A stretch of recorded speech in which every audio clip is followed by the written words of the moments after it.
जिस सॉन्ग का जिस इंतज़ार था, finally power star Pawan Singh का उस गाना का पोस्टर लॉन्च कर दिया गया है, जिस सॉन्ग का नाम है पुदीना हसीना 2, जो कि फाइनली वेब म्यूजिक से ये पोस्टर लॉन्च कर दिया गया है।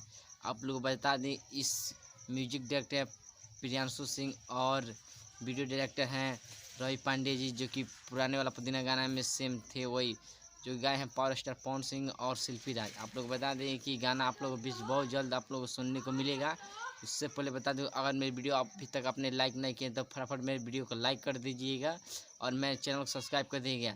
और भोजपुरी बता दीजिए, जिससे इस गाना के डेट निकलता है, टाइम आउट होता है, हम आप लोगों को जल्द ही बता देंगे कि गाना कब तक आएगा। तब तक हम लोग इस गाने के आने के इंतज़ार करते हैं। देखते हैं, जैसे पोस्टर लॉन्च कर दिया गया तो बहुत गाना आप लोगों को जल्द मिलेगा, जो कि अभी पोस्टर पर कमिंग सून दिखा रहा है। आप लोग बता दें कि जैसे ही आप लोग गाना के आप पोस्टर टीजर आएगा, हम आप लोगों को जल्द ही बता देंगे। तब तक के लिए आप कोई भी न्यूज़ सुनना चाहते हो तो प्लीज़ मेरे चैनल को सब्सक्राइब कर लीजिएगा।